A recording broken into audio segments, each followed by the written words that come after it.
Good morning, my friends. God bless you. Thank you for coming to another Living Hope Today study. This morning we find ourselves in Numbers chapter 7, and I must tell you, this is an amazingly long chapter, 89 verses. We're not going to read it all verse by verse today, but we don't have to because one thing happens 12 times. It's described in the same way 12 times. I'll show you that in a minute. But it ends with an amazing change in how Moses is able to speak with God. Let me show you what I'm talking about. Here's the beginning. When Moses finished setting up the tabernacle, he anointed it and consecrated it and all its furnishings. He also anointed and consecrated the altar and all its utensils. So now we're talking about the tabernacle. We've talked about how to move it. But here we see Moses is consecrating it to the Lord's purpose through anointing it. Okay. Then the leaders of Israel, the heads of families who were the tribal leaders in charge of those who were counted, what do? They make offerings. Okay, so now we're going to have 12 tribes bring offerings in order to participate in the anointing and consecrating of the tabernacle. They brought as their gifts before the Lord 6 covered carts and 12 oxen, an ox from each leader, and a cart from every 2. These were presented before the tabernacle. The Lord said to Moses, okay, so here we go again. God is speaking here. It's not Moses' idea, it's God's. Accept these from them, that they may be used in the work at the tent of meeting. Give them to the Levites as each man's work requires. So now God is providing the way to transport the ark on the carts using these oxen. So Moses took the carts and oxen and gave them to the Levites. He gave 2 carts and 4 oxen to the Gershonites as their work required. And he gave 4 carts and 8 oxen to the Merarites as their work required. They were all under the direction of Ithamar, son of Aaron, the priest. Okay, so those 2 tribes, the Gershonites and the Merarites, they get the carts and the oxen, okay, because they're moving the gear, basically, is probably the way to say it. Here we see, though, but Moses did not give any to the Kohathites, because they were to carry on their shoulders. Remember, all these items in the tabernacle have loops, rings for poles to go through them so that these objects can be carried. They were to carry on their shoulders the holy things for which they were responsible. So that's how we're going to move it. But before we move it, what do? Well, when the altar was anointed, the leaders brought their offerings for its dedication and presented them before the altar. So we have 12 tribes represented bringing their offerings to dedicate the tabernacle. For the Lord had said to Moses, again, this is God speaking, each day one leader is to bring his offering for the dedication of the altar. So the Lord is very intentional here. He wants to make sure his tribes are acknowledging him and bringing what they're required to bring to get this tabernacle anointed and consecrated and pleasing to the Lord. So the one who brought his offering on the first day was Nahshon, son of Amminadab, of the tribe of Judah. Okay, time out. Pay attention to what happens next, because the next few verses are the verses that will get repeated over and over again in this chapter. We'll go through it once, and then you can times it times 11 as we go through the rest. All right? So here's the offering from the tribe of Judah.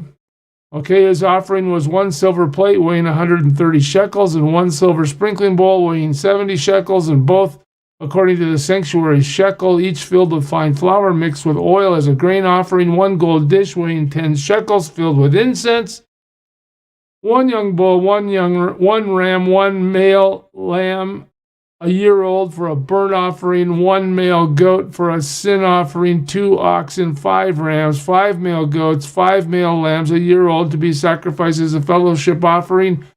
This was the offering of Nahshon, son of Amminadab. All right, so now we're going to just look at that times 11. Well, really, let's just start at the beginning again. Nahshon for Judah, verses 13 to 17.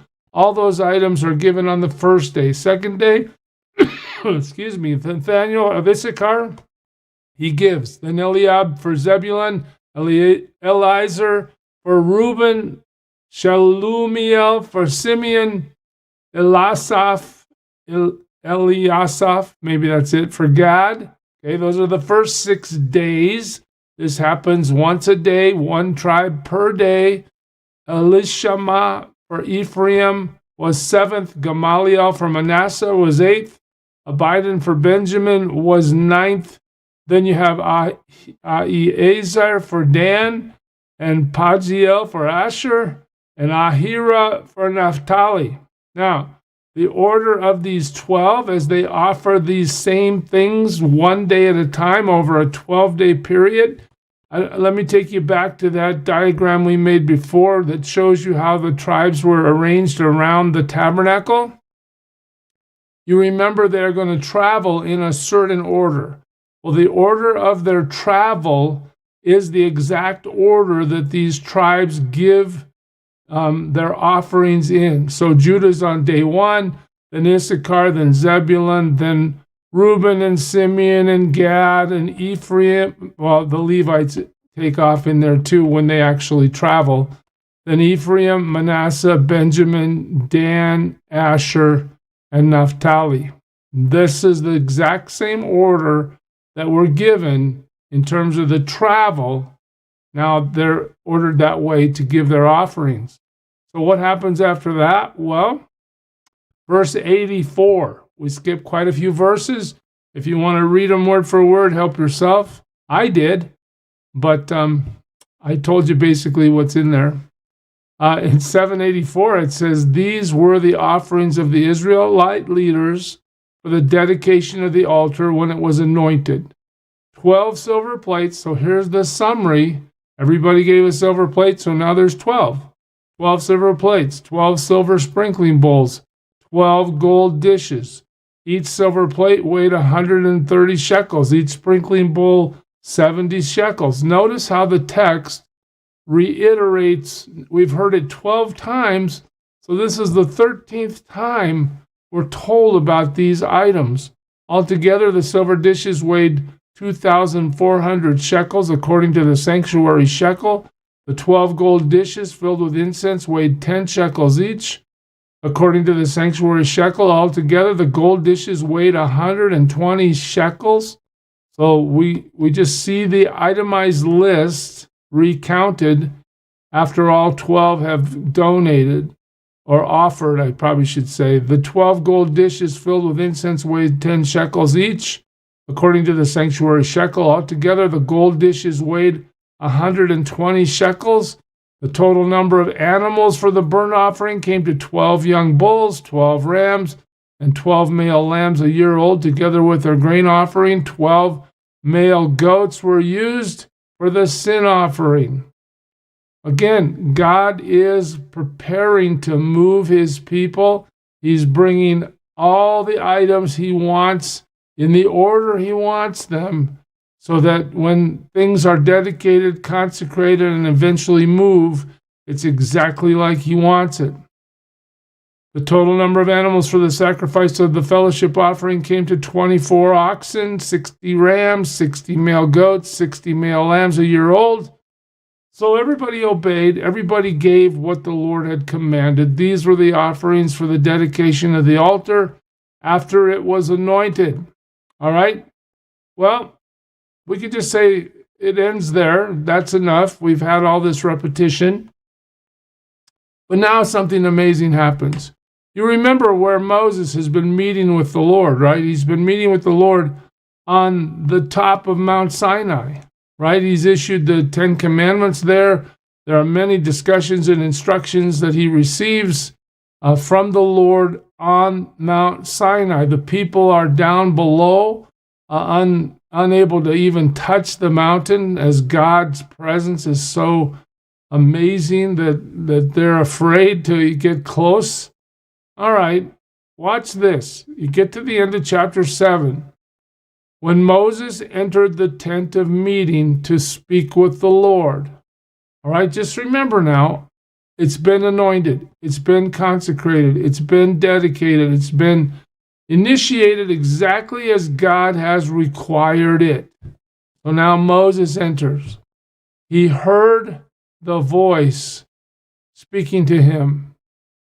The voice? Who's that? That's the Lord himself. Now the Lord is willing to bring his presence into the tabernacle, into the Holy of Holies.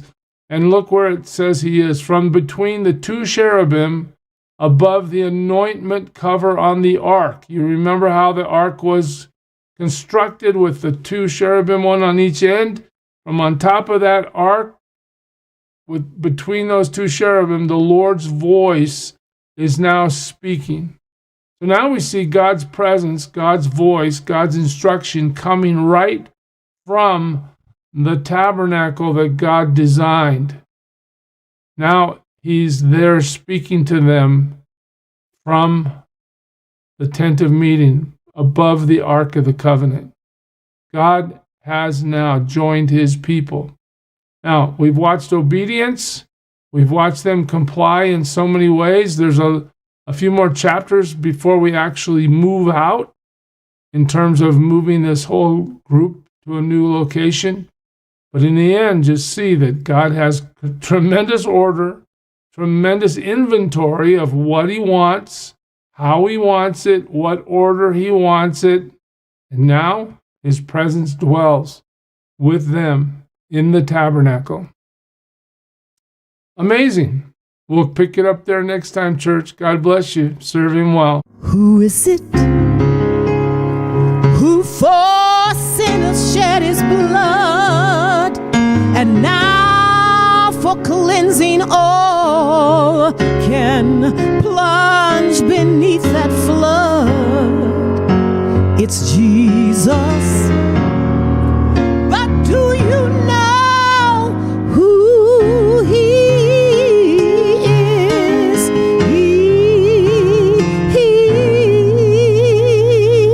He's the image of the invisible God, and he's the brightness of his glory, the first, the last, the future, the past. He is God.